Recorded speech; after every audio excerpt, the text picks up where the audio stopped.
Because when I have the ball, I have the chance to score a goal. And when I have the ball, the opponent has the chance to score a goal. And that's why I want the ball as much as possible. I'm European champion, so I'm not one of the bottle. I think I'm a special one. Playing football, it's like an orchestra, but it's a silent song. I like heavy metal more.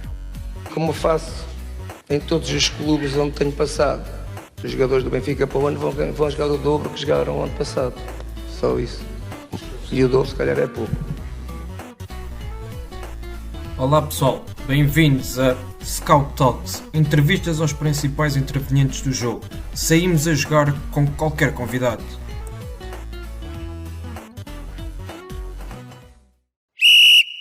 Olá Paulo, bem-vindo ao Scout Talks. É um gosto enorme ter-te aqui connosco, a partilhar a tua experiência numa área que ainda não abordámos aqui, uma área diferente, que é a fisioterapia, e vindo de alguém que trabalha ao mais alto nível nesta área, na Premier League e no Arsenal. Mais uma vez, obrigado por teres aceito o nosso convite. Obrigado, o prazer é todo meu, com muito gosto que participo no podcast. Dou-vos os parabéns pela iniciativa, é sempre salutar ver as pessoas interessadas também um bocado mais no lado clínico e de reabilitação, que é a área em que eu trabalho, ligado ao futebol. Muito bem. Então, fala-nos um pouco sobre o teu percurso e como é que começaste nesta área da fisioterapia. Eu na verdade, eu faço o curso de fisioterapia já um bocado virado para o desporto. Eu gostei sempre muito de desporto, embora federado tenha praticado 2 modalidades, mas gostei muito de desporto, gostei muito de futebol e acabei por entrar já com a visão de que um dia queria ficar ligado à fisioterapia no desporto, e assim foi. Quando estava já com o bacharel, trabalhei no Vitória de Guimarães, na secção de voleibol, enquanto estava a acabar a minha licenciatura, porque eu ainda apanhei um período que o curso era bietápico, e quando acaba o curso, arranjo um estágio de 1 mês no Moreirense, na altura na Primeira Liga, e porque entretanto desceu e voltou a subir, que está agora outra vez, mas na altura na Primeira Liga, com o Vitor Oliveira, em 2004-2005, e esse estágio, que era de 1 mês, acabou por se transformar num contrato efetivo, e assim entrei no futebol. No ano a seguir, descemos de divisão, e eu acabei por me desvincular do clube, um bocado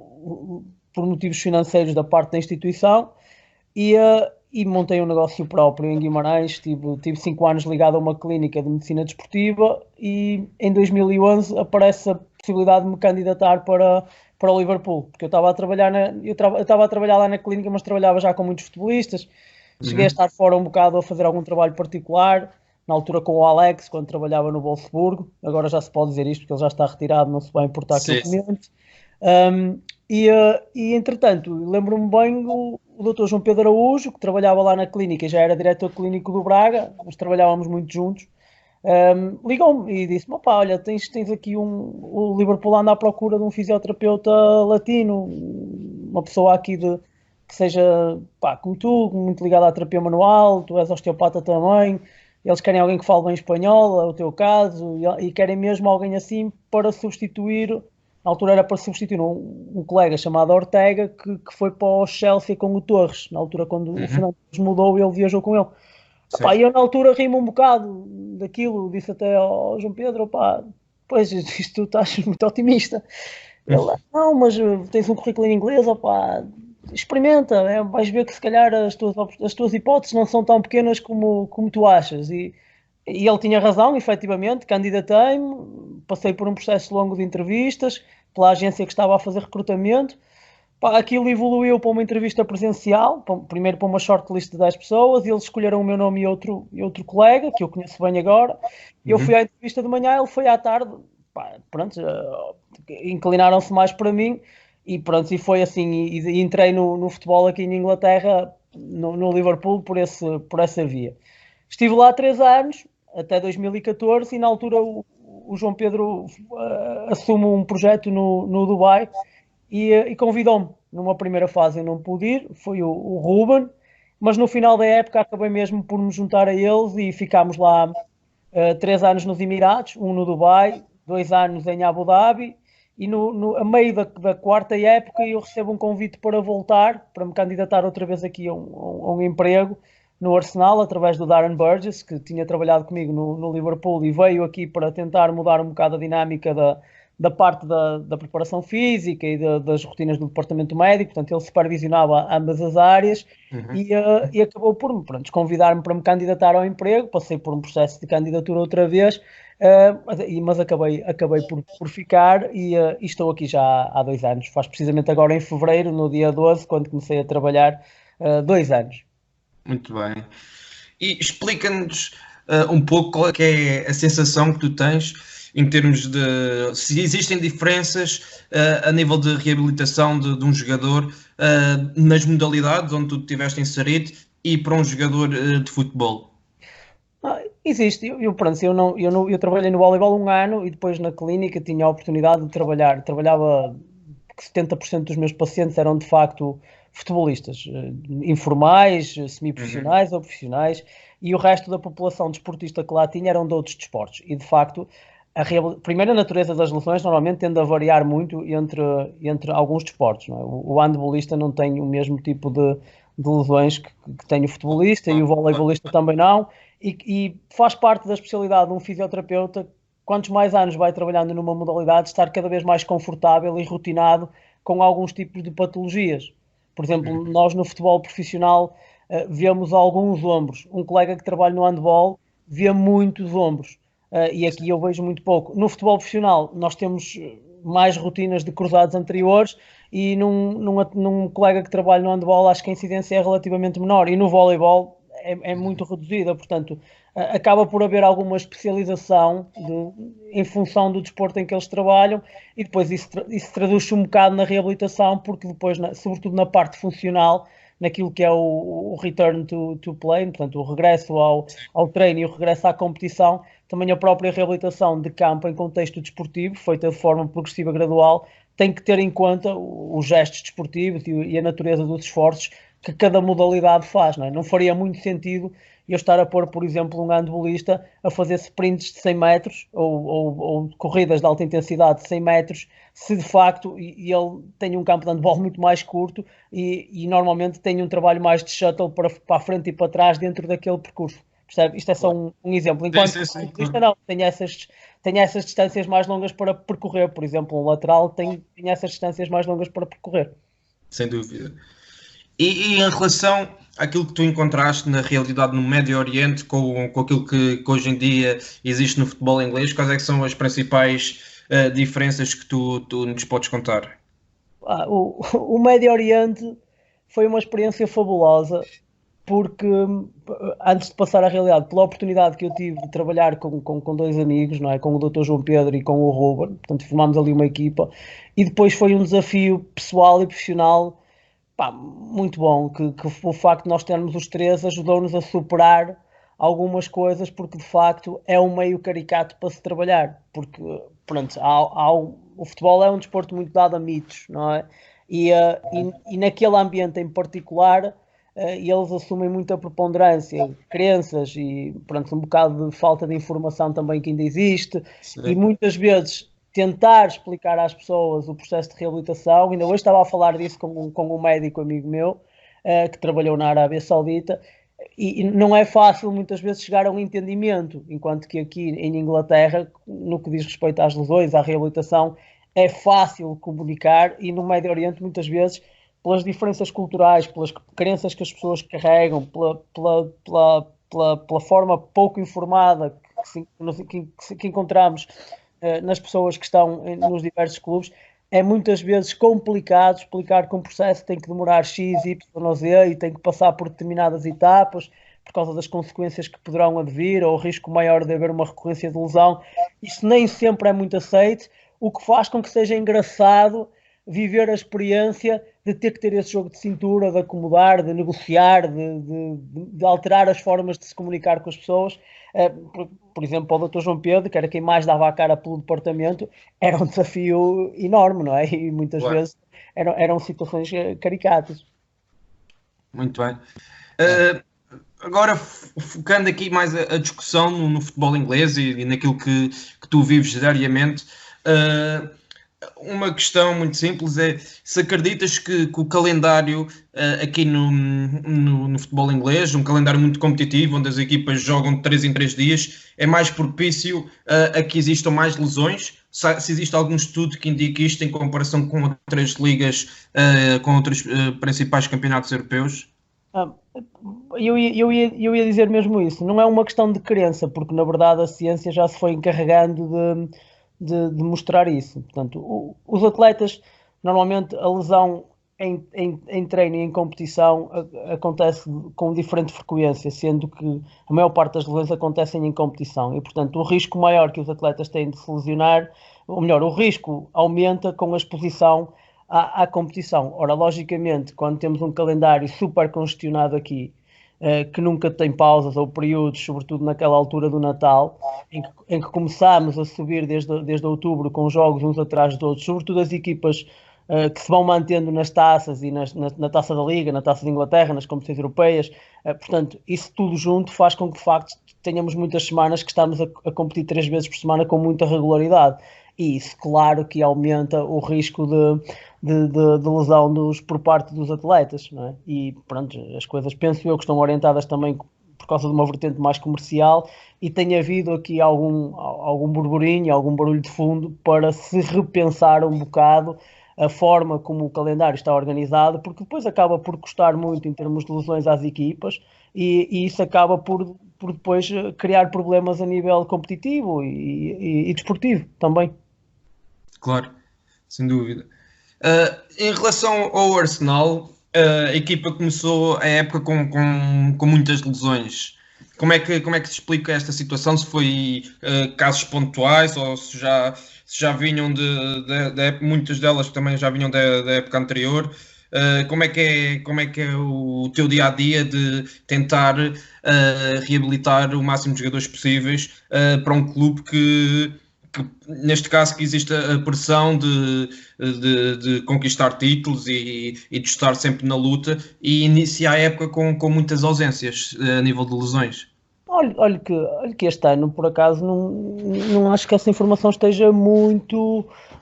certa, porque, por acaso, em termos de lesionados, nós começámos o ano com, se não me falha a memória, com 2 atletas que estavam a recuperar de uma cirurgia que transportaram, portanto, os processos de reabilitação para a época corrente,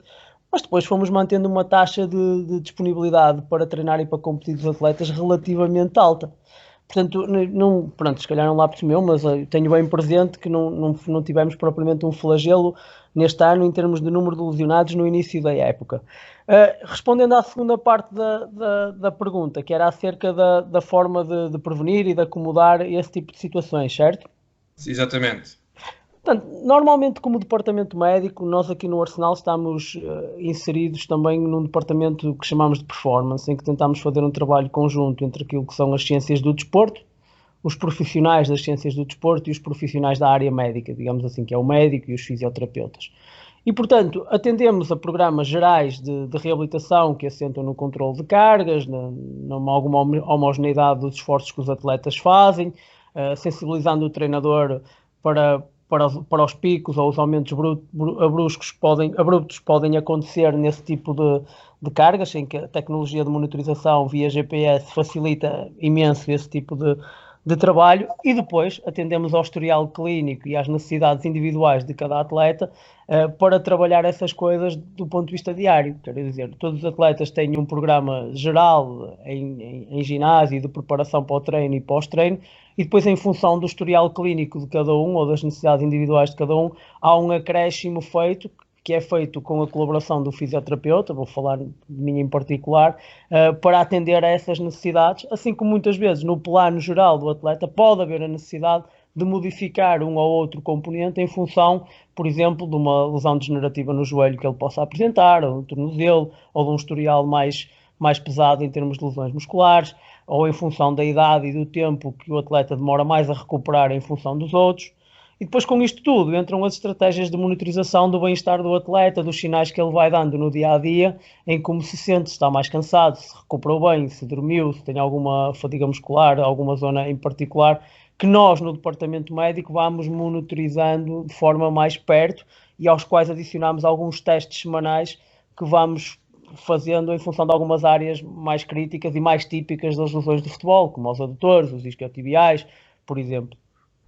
Era precisamente aí que eu ia fazer, focar a minha pergunta seguinte, que era como é que vocês trabalham a nível de prevenção de lesões,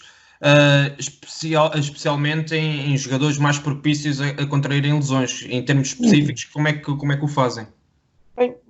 acho que em primeiro devo acrescentar que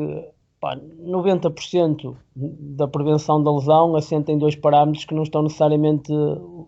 relacionados com o departamento médico. Portanto, a metodologia de treino que o treinador tem lá fora vai ditar muito do que acontece em termos de prevenção de lesões. Portanto, eu posso ter estratégias, exercícios de prevenção e de preparação do atleta e treinos de força muito bem estruturados, muito bem periodizados, muito bem pensados, mas isso posto numa balança contra aquilo que é o efeito de treino e a exposição do atleta ao treino, um treino que se for mal periodizado, se for mal calculado em termos de volume, se for mal pensado em termos de estímulos, de acordo com o modelo de jogo do treinador, então provavelmente o meu atleta vai se continuar a lesionar. Quando o contrário não é verdade. Se eu posso ter um trabalho de preparação e de suplementar do atleta dentro do centro de treinos, em ambiente de ginásio, mal pensado e mal estruturado de alguma forma, ou seja, desde que não cometa erros muito grosseiros, quero eu dizer, mas se lá fora houver uma metodologia de treino bem pensada, bem estruturada, bem periodizada, que pense nos tempos de preparação para o jogo, do descanso, do tipo de variáveis que tem que acomodar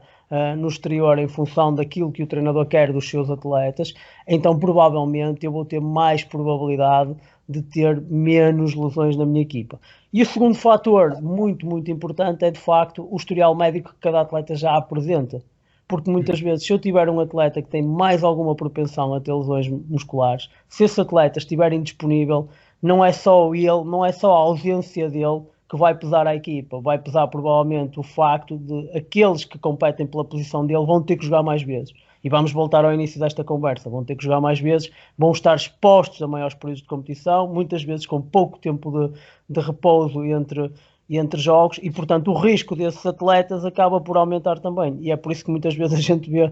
situações que já se viram no Arsenal no passado, de facto, em que começam com 2 ou 3 atletas e depois, quando se repara, é uma catadupa deles, porque, de facto, ao lesionar-se um, não é só o problema dele, o risco dos outros também vai aumentar em função de terem que cobrir e de jogar mais vezes e não haver uma oportunidade de rotação da equipa, que dê a oportunidade a uns descansar em função dos outros. Ficam mais expostos ao risco de lesões. E aqui, exato, se calhar, eu quando falei no início desta temporada, também estava a pensar na temporada anterior, onde tiveram ali, creio que tiveram assim uma onda mais de lesões, talvez justificada por essa questão que acabaste de referir, dos jogadores lesionarem, depois os próprias alternativas terem que jogar de forma mais regular e acabarem também elas por estarem mais suscetíveis a lesões. Aí deixa-me acrescentar só que nessa equação entra um bocado também depois a preparação que as segundas linhas têm, porque um treinador atento, apoiado por um departamento, digamos, vou chamar um departamento de performance, está um bocado na moda chamar-lhe assim, que dê algum suporte a isso e que vá sensibilizando para a necessidade de manter essas segundas linhas num ritmo físico, com algum ritmo competitivo, aproveitando jogos de equipas B ou jogos de sub-23 quando for possível, poderá contribuir para minimizar esse risco, porque de facto vai haver sempre jogadores preferenciais e, portanto, quando esses jogadores preferenciais se lesionarem e o outro colega assim, que não tem competido durante algumas semanas, se pelo menos da parte da preparação física ou da parte do seu condicionamento físico e ele tiver feito um trabalho para acompanhar as exigências dos jogos e para se mantendo de facto ao mesmo nível, se bem que não é a mesma coisa a questão da competição e o treino, mas pelo menos vai estar numa situação em que vai estar melhor preparado para não estar tão exposto a esse risco de subitamente ele próprio ter que fazer muitos jogos seguidos e ter um abrupto, um pico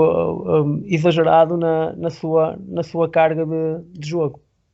Muito bem. E estamos a falar aqui da questão do cansaço físico e eu ia também levantar esta questão do cansaço mental dos atletas, que toca um pouco no ponto que acabaste de abordar. Se acreditas que a questão do cansaço mental também interfere com o risco de lesões, e se sim, como é que isso acontece? Eu acho que sim, porque tem havido alguns estudos que relacionam um bocado o facto da fadiga, sobretudo do sistema nervoso central e a fadiga mental dos atletas acabar por interferir um bocado com a questão dos neurotransmissores e com todos os mecanismos que contribuem para uma coordenação motora mais eficiente, para um recrutamento musculoesquelético mais eficiente e, portanto, é de pressupor que se de facto esses processos de fadiga mental ou em alternativa fadiga neuromuscular por falta de recuperação entre estímulos associada a isso, por exemplo, estiver presente, temos um atleta que provavelmente nas suas dinâmicas de locomoção não vai estar tão afinado, tão sincronizado, e isso vai ter certamente repercussões naquilo que é o seu risco de lesão. Por isso mesmo, há alguma preocupação hoje em dia em ter os psicólogos envolvidos no processo, pessoas que vão de alguma forma falando com os atletas, monitorizando-os nesse aspecto. Não é uma área que eu domino a fundo e que esteja a par das estratégias de monitorização, porque temos um colega no clube especializado nessa área e isso não é do domínio da fisioterapia, mas de facto há essa preocupação e sempre que a gente tem algum trabalho de reabilitação aqui no Arsenal, ou quando as coisas estão a correr menos bem do ponto de vista físico, em termos de rendimento do atleta no treino e mesmo no jogo, há alguma preocupação em envolver o psicólogo, que muitas vezes nos alerta para algumas situações do lado que possam estar a acontecer, entre elas a questão da fadiga mental, dentro das questões que a ética e o sigilo profissional dele o obrigam também, porque muitas vezes há situações em que ele simplesmente não pode dizer o que está a acontecer porque são do domínio privado do atleta, digamos assim. Claro. E mas a parte do controle... dizer que há essa preocupação. E eu ia perguntar também, especificamente, na tua função diária, se também achas que tens um papel mais de psicólogo, porque existe muita questão do controle emocional durante a reabilitação. Cada jogador reage de maneira diferente, uns vão-se mais abaixo, outros conseguem estar focados na sua recuperação, mas depois acabam, quando se trata de lesões muito longas, o fisioterapeuta acaba por passar mais tempo com o jogador do que o jogador com a própria equipe, e acabam por fomentar ali uma boa amizade, e é quase como se fosse o melhor amigo do jogador naquele momento, porque acabam por passar muito tempo juntos. E se acreditas que ao longo dos anos, com a experiência que tens adquirindo nesta relação que vais tendo com os jogadores no momento de reabilitação, se tem-te dado capacidades não de psicólogo, mas numa perspectiva de conseguir controlar emocionalmente o jogador e dar um feedback positivo para a sua reabilitação e recuperação física? Sem dúvida nenhuma, Francisco, porque o que fui aprendendo ao longo dos anos é que, em primeiro lugar, as estratégias de comunicação com o atleta têm que ter isso em conta. Têm que ter em conta um bocado o perfil emocional dele e o caráter dele e as crenças que ele tem. Muitas vezes até nisso temos que, no tipo de opções que fazemos em termos de reabilitação, envolvendo muitas vezes não só o fisioterapeuta, mas o médico, temos que ter em conta aquilo que o atleta acredita em termos de linhas de tratamento. Porque, sobretudo aqui neste meio, temos atletas que vêm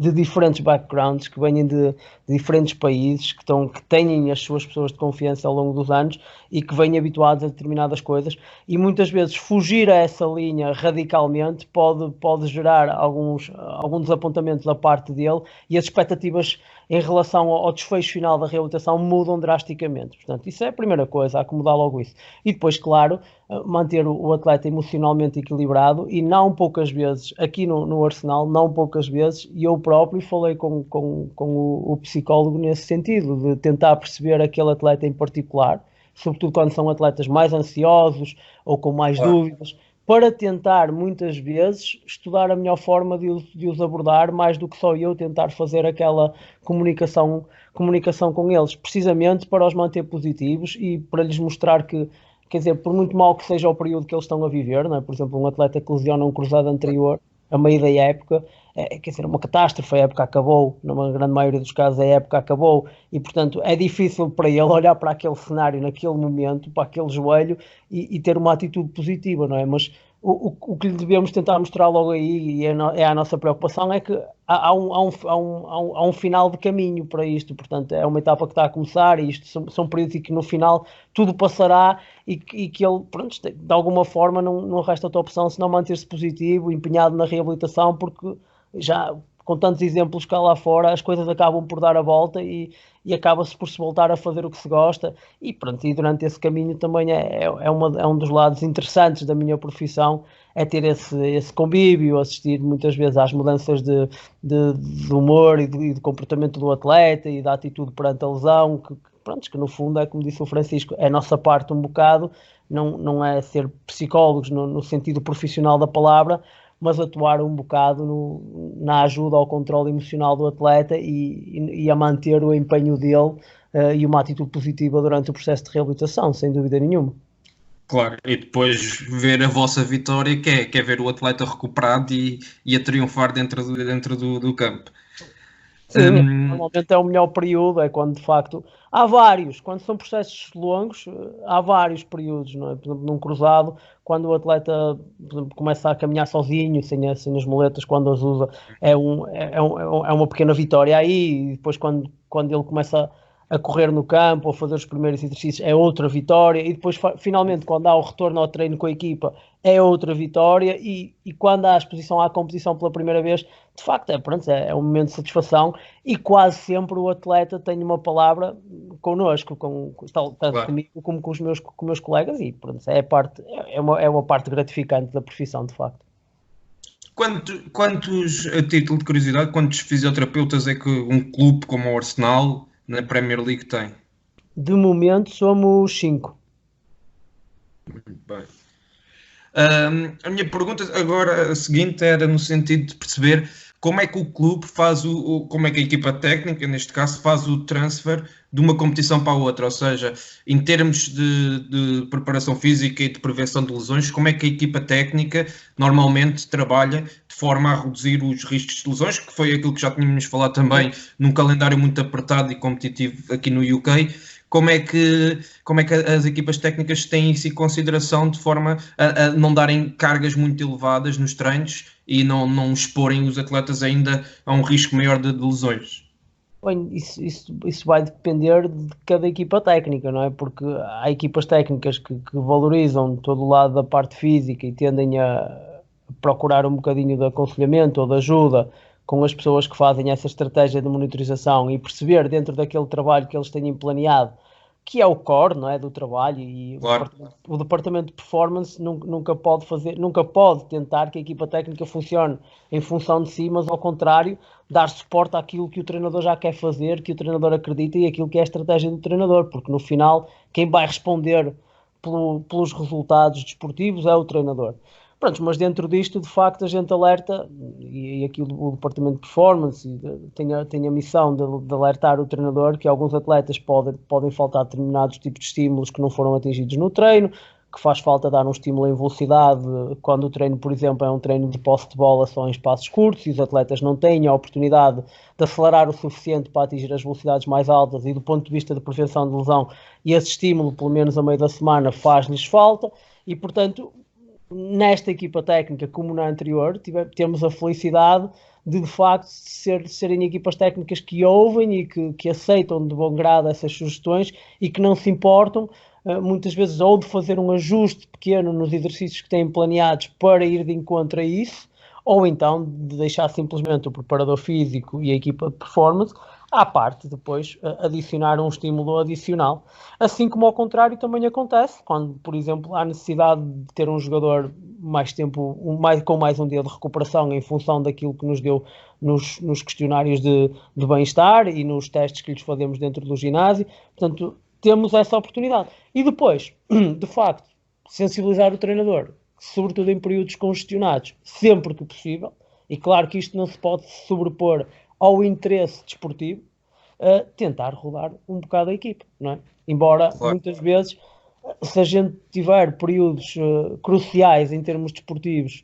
uma taça a eliminar contra um clube teoricamente forte, seguido de um jogo também para o campeonato, o treinador vai ter a tendência a colocar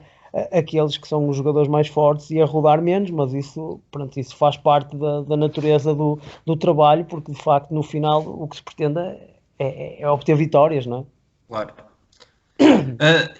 A minha pergunta agora era no sentido de perceber, já falaste como é que vocês fazem isso no geral, como é que conseguem avaliar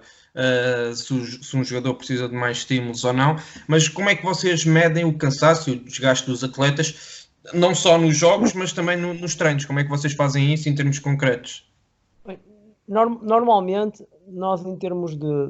os atletas são monitorizados em relação às métricas que fazem no campo, não é? Em termos de distância, de velocidade, como em todo lado, através da tecnologia GPS. E depois, sobretudo no período pós-jogo, embora é uma coisa que a gente faça todos os dias, há uma monitorização em relação ao seu bem-estar, em termos de qualidade de sono, em termos de fadiga muscular ou dores musculares, soreness, e em termos daquilo que o atleta considera ser a sua aptidão diária para treinar. Portanto, e isso foi validado já do ponto de vista científico, é uma coisa que não é exclusiva nossa, muitíssimos clubes fazem isso, e que nos acaba por dar um feedback acerca do estado do atleta, partindo do princípio que ele está a ser,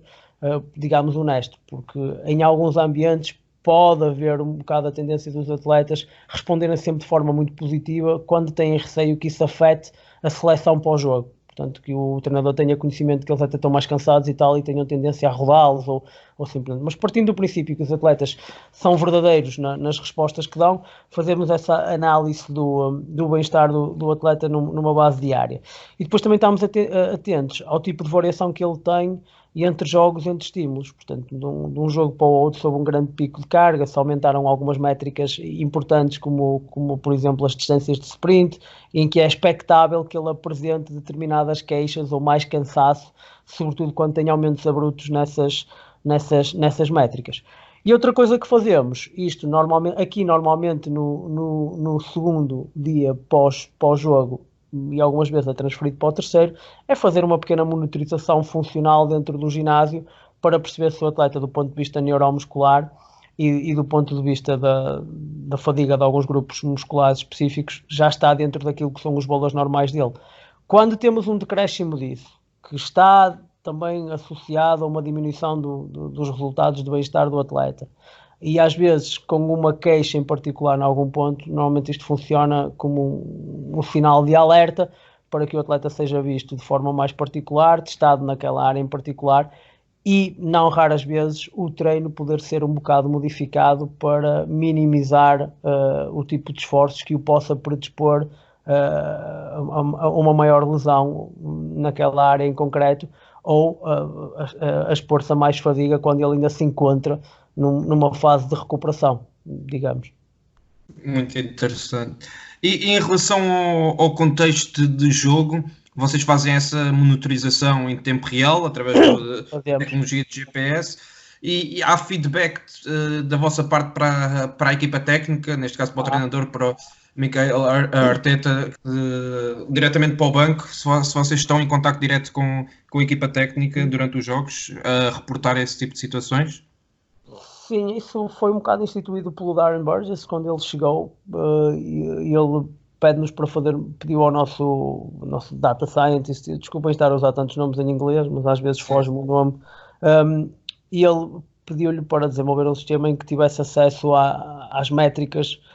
de distância, de alta intensidade, de sprint, durante o jogo, que a gente vai acompanhando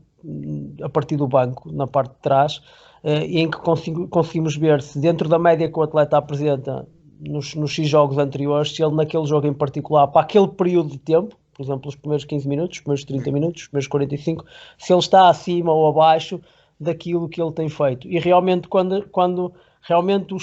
acontece um pico grande, ou uma margem grande no sentido superior, e o atleta dentro do campo começa a apresentar alguns sinais de fadiga, vai-se comunicando, sobretudo via preparador físico, do que está a acontecer, porque sobretudo quando são atletas que já estão a competir há muito tempo, ou que vêm de uma lesão recente, por exemplo,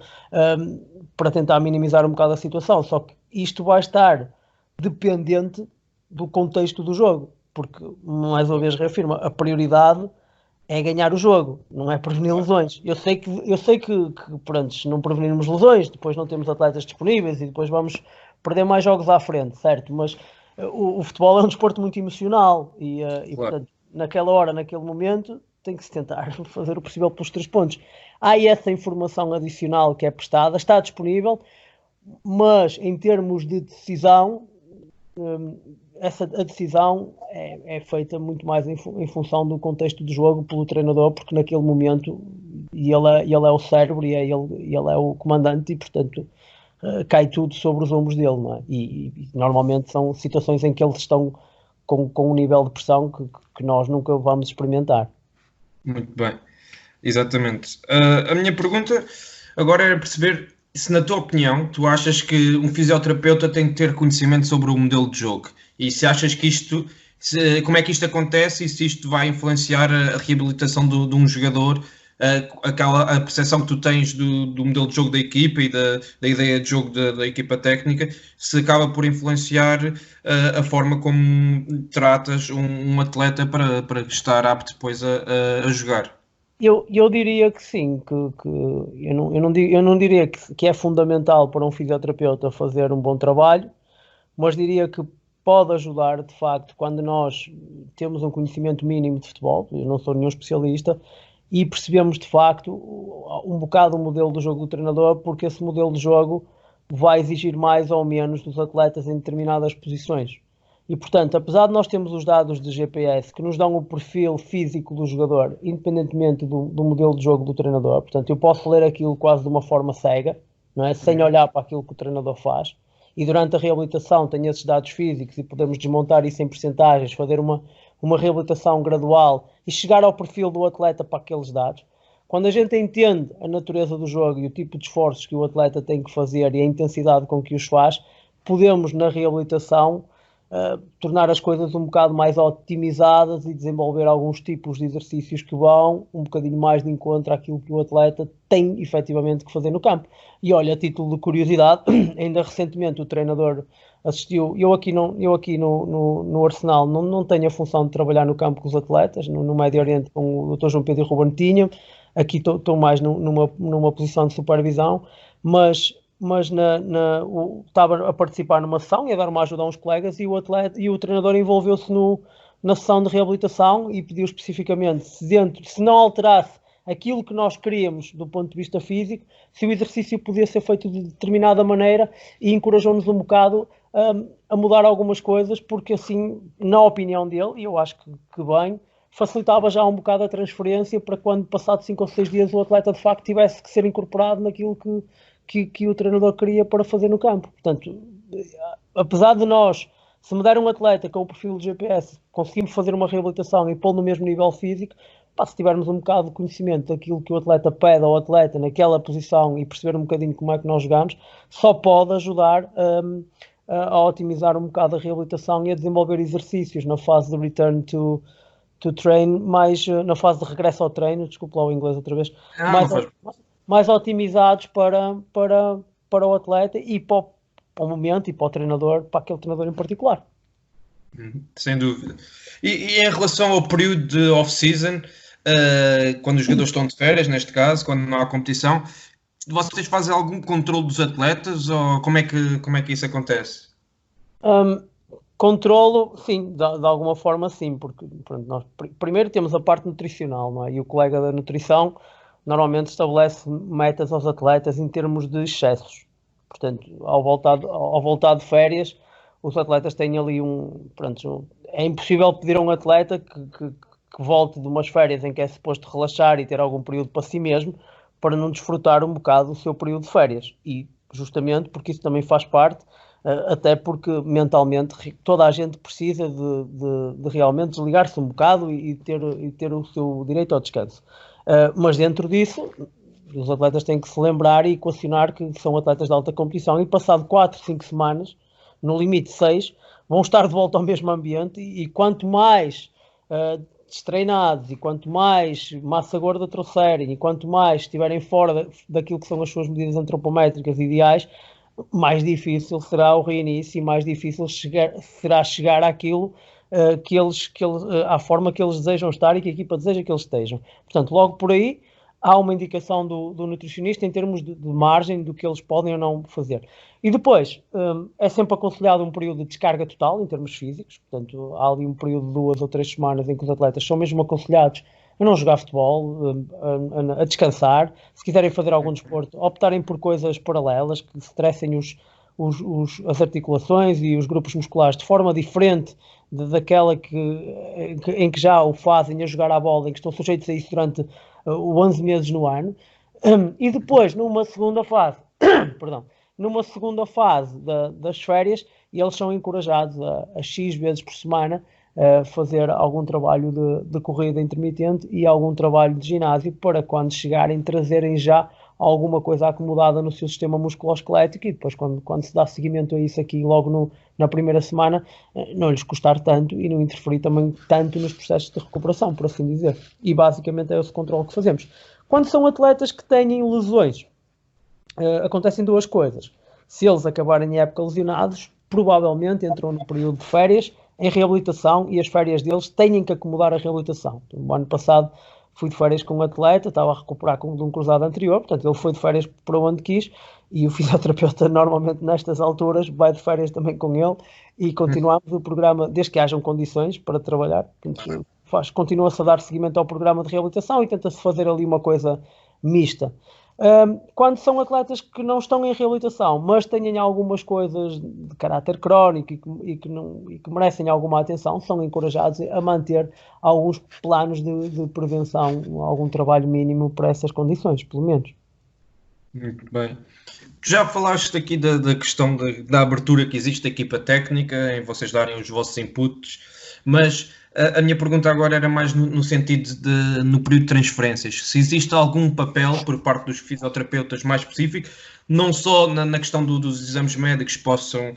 fazer para aferir a condição física do atleta, mas também no sentido de dar inputs sobre potenciais reforços, se já conhecerem o seu historial de lesões ou não, indicarem a opinião sobre um jogador, se já tiverem trabalhado com ele em clubes anteriores, por exemplo. Ora bem, normalmente quem lidera o processo de exame, supomos que o atleta de facto já está em vias de ser contratado, normalmente quem lidera esse processo é o médico. E nós fisioterapeutas, pelo menos aqui no clube, há vários estadios desse programa de monitorização do atleta quando ele chega, e depois em função do historial médico dele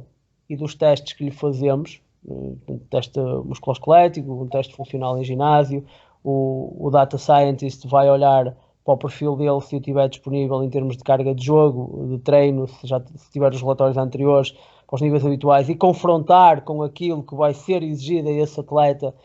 em função da posição dele e da média de grupo. O médico vai obviamente fazer o exame médico, pedir os exames complementares diagnósticos que precisar, e no final reúne-se essa informação toda, e hoje em dia, penso que toda a gente trabalha mais ou menos da mesma forma, ninguém reprova ou ninguém aprova completamente um atleta, salvo em raras situações. O que normalmente o médico faz é dar um grau de risco a quem vai tomar a decisão final de o contratar ou não. E o grau de risco de lesão pode ser um grau de risco muito elevado, pouco elevado ou médio. Pronto. E depois a decisão é tomada em função disso. Ora, obviamente que quanto mais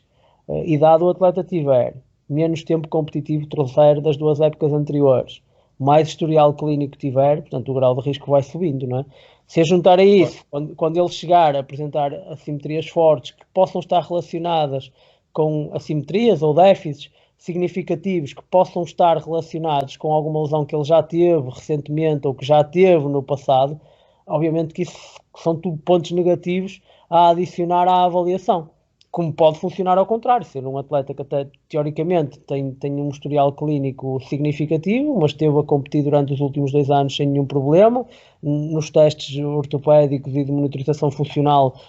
porta-se muitíssimo bem, e portanto nesse aspecto cabe ao médico depois informar que não há problemas de maior e que nós não temos uma bola de cristal para prever o futuro, mas que a partir do grau de risco do atleta é reduzido. Portanto, é assim que este processo funciona mais ou menos. há um problema grande aqui em Inglaterra, problema salvo seja, no recrutamento de atletas de outras ligas, é porque de facto, do ponto de vista físico, a intensidade aqui é de facto muito alta. É muito alta. É muito alta e cada vez mais se discute isso, os atletas não podem ser contratados só em função de valências táticas e técnicas. E de facto tem que se considerar se do ponto de vista físico e eles vão conseguir estar à altura, porque depois, exceto fora de série, penso que em raros casos só a qualidade técnica vai resolver seja o que for, porque no final a intensidade é muito grande, as exigências físicas são muito grandes e o atleta tem que acompanhar essas exigências. E acho que é por isso que em algumas situações em que os atletas prometiam muito a nível tático e técnico e vêm de outras ligas e acabam por se perder um bocadinho aqui na realidade do futebol inglês, sendo que o domínio físico e o acompanhamento da intensidade do jogo e das métricas do jogo em termos de parâmetros físicos desempenham um papel muito importante nisso, no insucesso dos atletas, quero dizer. Muito bem. Paulo, uma última questão, e o tempo já é longo, mas a conversa passou a correr e ainda bem, é bom sinal, é sinal que está a ser proveitosa. É sinal que eu estou a falar muito, estou-me a entusiasmar, estou a falar muito. É bom sinal, é sinal que estás a falar daquilo que fazes e daquilo que gostas e isso é sempre positivo. A minha última questão era perceber como é que tu, neste caso, lidas com a pressão que pode existir de trabalhar com atletas que valem muitos milhões, atletas que chegam depois de um grande investimento do clube e acabam por se ilusionar. Como é que tu lidas com essa pressão? E a pressão não só trabalhar com alguém que tem um valor de mercado muito elevado, mas também com a pressão interna do próprio clube, dos diretores, da equipa técnica, de quererem reabilitar os jogadores, tornarem-nos aptos para competirem e meterem os jogadores a render, uma vez que gastaram muitos milhões nesse ativo do clube. Bem, eu devo confessar que eu agora eu não me consigo sentir muito pressionado. No primeiro ano em que trabalhei em Inglaterra, de facto, e eu já disse isto antes, em algumas entrevistas que tive a oportunidade de fazer, que no primeiro ano em que estive em Inglaterra, no Liverpool, de facto houve ali um período de deslumbramento, não é? Por causa das figuras que tinha no balneário, e de facto as primeiras reabilitações encarava-as com alguma apreensão, não é, em relação ao desfecho, porque pensava muito nessas coisas, que o atleta vale X e o contexto em si e o mediatismo que os rodeia, mas a partir de certa altura também acho que interiorizei que essas coisas não me vão ajudar, não é? Se eu trabalhar com isso na cabeça em vez de estar focado só no trabalho em si, acabo por deixar que isso me faça tomar decisões e nós não devemos deixar que as nossas decisões, pelo menos as minhas, na reabilitação, quando estou a progredir o atleta ou a manter o atleta num determinado status, elas devem ser tomadas em função realmente daquilo que eu vejo, da avaliação que eu faço, dos parâmetros funcionais e objetivos que ele me apresenta, da forma como o atleta se sente mais confiante para avançar ou não, e não no facto de eu estar a pensar que é uma figura, uma estrela, que é muito mediático e o clube. E portanto acho que os anos foram passando, eu tenho alguma experiência já, estou em Inglaterra, estas são 6 temporadas, não completas, mas esta é a 6ª temporada. Eu tive aqui meia no primeiro ano que cheguei, mas no total vão ser 5 temporadas e meia, portanto já é um ambiente em que eu estou habituado também, as figuras eu vou estando habituado aos atletas e hoje em dia não me deixo afetar por essa pressão. Tenho o meu orgulho profissional e a pressão de querer fazer as coisas bem feitas e de facto dos outcomes de reabilitação correrem bem e que depois o atleta volte bem, portanto mantém-se um bocado essa pressão, no meu entender, positiva, a pressão de querer fazer o meu trabalho bem feito. O resto, pronto, com o tempo, sobretudo depois daquele primeiro ano do Liverpool, acho que se foi dissipando e nunca mais pensei nisso. Também ajuda ao facto de eu estar inserido num ambiente em que as pessoas confiam em mim, eu tenho boa interação com os meus colegas de trabalho, dou-me muito bem com o médico e, portanto, há uma relação quer de confiança e de trabalho interdisciplinar entre nós, que além de ajudar a partilhar a responsabilidade, que é sempre positivo, acaba por dissipar um bocado qualquer pressão que possa haver e as pessoas confiam normalmente nas decisões que eu tenho que tomar e no julgamento que eu faço e pronto, isso reforça também com que a gente se sinta confiante para não sucumbir a outras coisas e não se deixar afetar por outras circunstâncias. Claro. Paulo, mais uma vez, muito obrigado pela tua disponibilidade, por teres aceito o nosso convite e esperemos que tenhas uma carreira, ainda és jovem, que tenhas uma grande carreira de muito sucesso e esperemos continuar a acompanhar o teu excelente trabalho. Obrigado eu, Francisco, foi um prazer. Muito obrigado. Nada, obrigado nós.